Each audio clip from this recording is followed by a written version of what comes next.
Hello guys, எல்லாருக்கும் வணக்கம். என் பேர் Sayathra. Welcome to tasty cooks. இது என்னுடைய முதல் வீடியோவில் இருந்தாலும் பாயசத்தோடு ஸ்டார்ட் பண்ணலான்னு இருக்கேன்.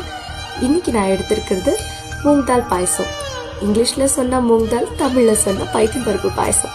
நம்மளுக்கு எது வசதியோ அதை கூப்பிட்டுக்கலாம். நான் இங்கே குக்கரில் 1 கப்பு 2 பேர் சாப்பிட்ற அளவுக்கு பைத்தம் பருப்பு எடுத்திருக்கேன். 2 கிளாஸ் தண்ணி ஊற்றிக்கிறேன். ஏன்னா கொஞ்சம் மசிஞ்சு வரணுன்றதுக்காக நீங்கள் நார்மலாக லிட்டர் மூடி வேக வச்சுக்கலாம்.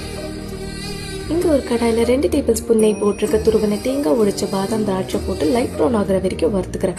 வறுத்ததுக்கு அப்புறம் 1 கிளாஸ் பால் போட்டு கொஞ்சம் கிளறிட்டு, இந்த பவுடர் வெல்லம் யூஸ் பண்ணாதீங்க, டேஸ்ட் டிஃபர் ஆகும். ஸோ நான் இந்த கட்டி வெல்லத்தை துருவி வச்சிருக்கேன். ஏன்னா பாலில் போட்ட உடனே கரைஞ்சி அதோடைய ஸ்வீட்னஸ் உங்களுக்கு நல்லாவே கிடைக்கும். அதுக்கப்புறமா குக்கரில் வேக வச்ச பைத்தம் பருப்பை நீங்கள் மசிச்சு இதில் போட்டுக்கணும். 2 கலரிட்டு ஒரே ஒரு சின்ன கொதி வந்தது நீங்கள் ஆஃப் பண்ணிடலாம். அதுக்கப்புறமா நீங்கள் சர்வ் பண்ணலாம். சர்வ் பண்ணிவிட்டு உங்கள் பாயசத்தை நீங்கள் நல்லா என்ஜாய் பண்ணலாம். உங்களுடைய